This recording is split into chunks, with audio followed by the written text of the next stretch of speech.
গ্রামের চাষি মাধব লেখাপড়ায় খুব দূর অব্দি যেতে পারেনি। সংসারের অভাব থাকার জন্য বাবা মা তাকে ছোটবেলা থেকেই চাষাবাদের কাজে লাগিয়ে দেন। সে থেকেই চাষাবাদকে নিজের জীবিকা করে নেয়। সে ঈশ্বরের অদ্ভুত কৃপায় মাধবের বিয়ে হলো শিক্ষিতা সুন্দরী কমলার সাথে। কমলার পরিবার বনেদি পরিবার। অভাব খুব একটা সে দেখেনি। কমলার বাবা মাধবের বাবার খুব ভালো বন্ধু ছিল, আর সেই পরিচয় সূত্রে মাধবের সাথেই নিজের একমাত্র মেয়ের বিয়ে দেন তিনি। তুমি আমার মতো এক মূর্খ লোককে কেন বিয়ে করতে গেলে? সুন্দরী শিক্ষিতা তুমি মেয়ে, এছাড়া একটা কলেজেও পড়ো। তুমি তো চাইলে অন্য ভালো ঘরেও বিয়ে করতে পারতে, যে তোমার যোগ্য। আমার বাবার এই অবস্থানের পিছনে তোমার বাবার অবদান অনেক বেশি। সবচাইতে বড় কথা, আমার বাবাকে প্রাণে বাঁচিয়েছিলেন তোমার বাবা। সেই ঘটনা কি তোমার মনে আছে? হ্যাঁ, মনে আছে। তোমার বাবা একটা পুকুরে ডুবে যাচ্ছিল, আর আমার বাবা তাকে বাঁচিয়েছিল। সেই কথা বাবা এখনো ভোলেনি। তিনি এখনো তোমার বাবার প্রতি একই রকমভাবে কৃতজ্ঞ।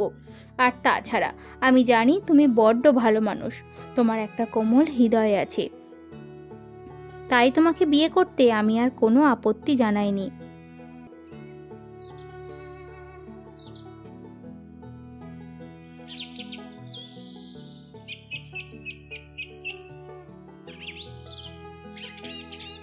কই গো, খেয়ে নাও।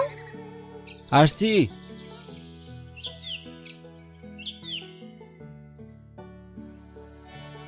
তোমার কলেজে দেরি হয়ে যাচ্ছে না কেন? শুধু শুধু খাবার আনতে গেলে। দেরি হচ্ছে না, এরপর থেকে খাবার তৈরি করে রাখবো, নিয়ে আসবে। ঠিক আছে, তাতেই ভালো হবে। তুমি লাঙ্গল কেন ব্যবহার করো? একটা ট্র্যাক্টর কিনে নিলেই তো পারো। লাঙ্গলই তো ভালো। দুটি বলদ আছে, জমি চাষ ঠিক হয়ে যাচ্ছে। হয়ে যাচ্ছে সেটা তো আমিও জানি, কিন্তু সেটা হতে তোমার সারাদিন পরিশ্রম করা লাগছে। কিন্তু তার বদলে তোমার ফলনও অনেকখানি কমে যাচ্ছে। কিন্তু ট্রাক্টর কেনার টাকা কোথায় পাই বলো তো? আমার কাছে তো অত টাকা নেই। তাহলে আমার বাবা থেকে কিছু টাকা ঋণ করো। তা হয় না। তাহলে আমি তোমার বাবার কাছে ছোট হয়ে যাব। তাহলে বরং আমরা দুটো গরু বেচে দিই। এছাড়া তোমার জমির কিছু অংশ অন্য কাউকে বর্গায় দাও। আরও একটা কাজ করা যেতে পারে। কি? কৃষি ঋণ নিয়ে ট্রাক্টর কেনা যায়। কিন্তু হুট করে ট্রাক্টর কিনে ফেলা কি উচিত হবে? অবশ্যই উচিত হবে। এটা তোমার বিনিয়োগ, এটা সাহায্য। এর সাহায্যে তুমি বেশি পরিমাণে ফসল উৎপাদন করতে পারবে। মাধব কিছুক্ষণ ভাবল। তার মনে এখনো কিছুটা সন্দেহ আছে, কিন্তু তার স্ত্রী যেহেতু শিক্ষিত, সেহেতু তার মমতাকে গুরুত্ব দেওয়াই উচিত। সে অবশ্য ভালো কোনো বুদ্ধিই দেবে। এভাবেই কিছুদিন চলে গেল। টাকা জোগাড় করতে গিয়ে একসময় ট্রাক্টর কেনার টাকা জোগাড় হয়ে গেল। এরপর স্ত্রীকে নিয়ে সে একটা ট্রাক্টর কিনে নিয়ে আসলো। এখন সে ট্রাক্টর দিয়েই জমি চাষ করে।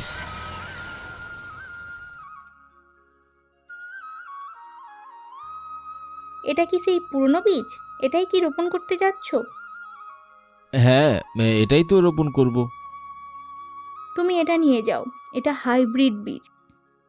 এটা প্রতিরোধ ক্ষমতা, খরা প্রতিরোধ করতে সক্ষম, যেটা তোমার ওই বীজের ফলনগুলো পারতো না। আর হ্যাঁ, একটা সেচ পাম্প কিনে এনেছি আমি তোমার জন্য। আর বৃষ্টির ওপর ভরসা করে বসে থাকতে হবে না। এই সেচ পাম্প দিয়েই জমিতে পানি দিতে পারবে। আমি কতবার বলেছি আমি তোমার বাবার থেকে টাকা নিতে পারবো না। দিলেও তো তার সামনে আমার মাথা হেড হয়ে যাবে।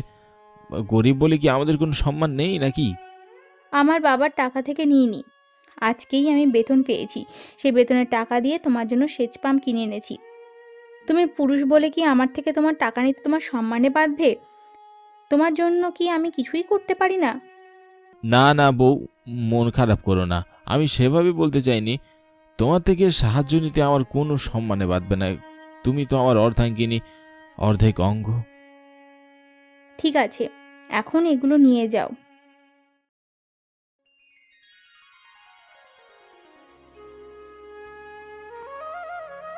তুই দেখছি এখন অন্য নিয়মে চাষাবাদ করছিস। আমরা আগে যেরকম করতাম সেরকম তো করছিস না।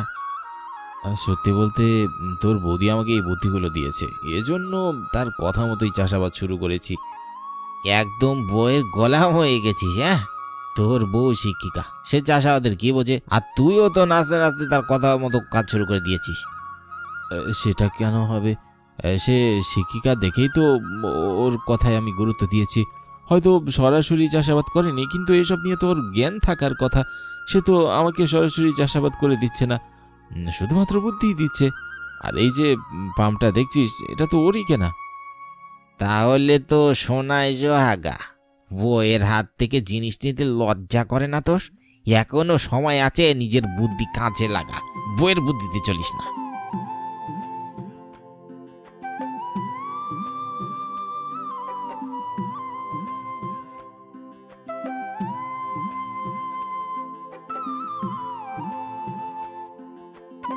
আমার ফাইনাল কথা, আমি তোমার থেকে নিয়ে কোনো কিছুই ব্যবহার করব না। আর তো তোমার যে বুদ্ধি, সেই বুদ্ধি আমি কাজে লাগাবো না। আমি আমার মতো করে চাষাবাদ করব। কেউ কিছু বলেছে? কেউ কিছু কেন বলবে? কেউ কিছু বলেনি, আমি তো নিজে থেকেই বলছি। এই সমাজের মানুষদের আমরা খুব ভালো করে চেনা আছে। আমি নিশ্চিত তোমাকে কেউ কিছু বলেছে, তুমি নিজে থেকেই কথাগুলো বলছো না। এই যে এখন তোমার মধ্যে মেল ইগো দেখা দিচ্ছে, এটা অন্য কারোর কাছ থেকে কোনো না কোনো কথা শুনেই হচ্ছে। নয়তো তুমি আগে যেখানে আমাকে অর্ধাঙ্গিনী বলতে, এখন তার থেকে টাকা নিয়ে তোমার সম্মানে বাঁধার কথা নয়।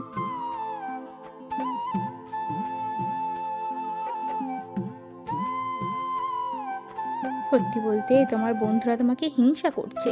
তুমি নতুন প্রযুক্তি ব্যবহার করেছো, নতুন হাইব্রিড ধান ব্যবহার করেছো, যেটা সম্পর্কে তাদের কোনো নলেজ নেই। তারা সেটা জোগাড়ের ব্যবস্থা করতে পারছে না। সেই প্রযুক্তির জন্য ঈশ্বর চাইলে তোমার ফলন বেশি হবে, তাদেরটাই হবে না। সেই জন্যই তোমার মনে সে বীজ ঢুকিয়ে দিচ্ছে, যাতে করে তুমি এই সকল প্রযুক্তি ব্যবহার না করো। তুমি ঠিকই বলেছ, আমি আর ওর কথায় কান দেব না। এই তো বুদ্ধিমানের মতো কথা বলেছো, দেখবে ফলন খুব ভালো হবে। আমি সব সময় তোমার সাথে আছি। আমি হয়তো সরাসরি তোমাকে মাঠে গিয়ে চাষাবাদ করে দিতে পারছি না, কিন্তু অন্য কোনোভাবে যেটা আমার পক্ষে করা সম্ভব, সেটা আমি তোমাকে করে সাহায্য করবই। আমি খুব ভাগ্যবান তোমাকে পেয়ে। আমি তোমাকে সেভাবে সাহায্য করবই। আমিও খুব ভাগ্যবতী তোমাকে পেয়ে। তুমি মানুষের মুখে অন্ন তুলে দাও, এর চাইতে মহৎ পেশা আমার মতে আর কোনোটাও হয় না।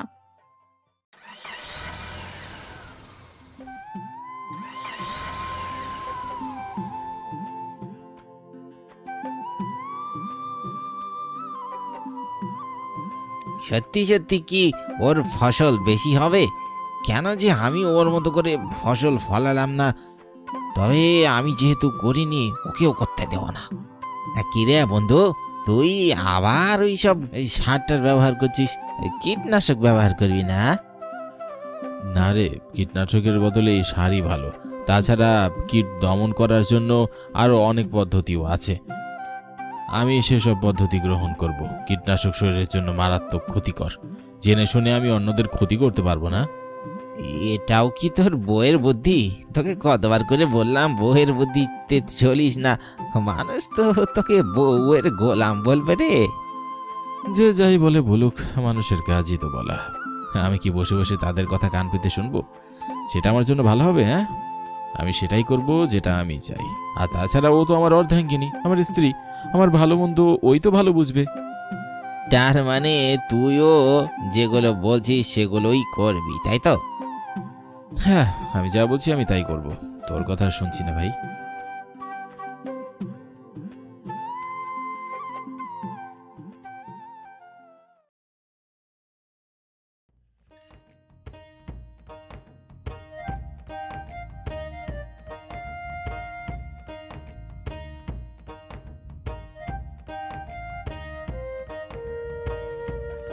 তোমার জন্যই এত বেশি ফসল হয়েছে। আমি তো শুধু বুদ্ধি দিয়েছি, আসল পরিশ্রম তুমি করেছো, তাই সমস্ত ক্রেডিট তোমার। ক্রেডিট আবার কি? সেটা না বুঝলেও চলবে।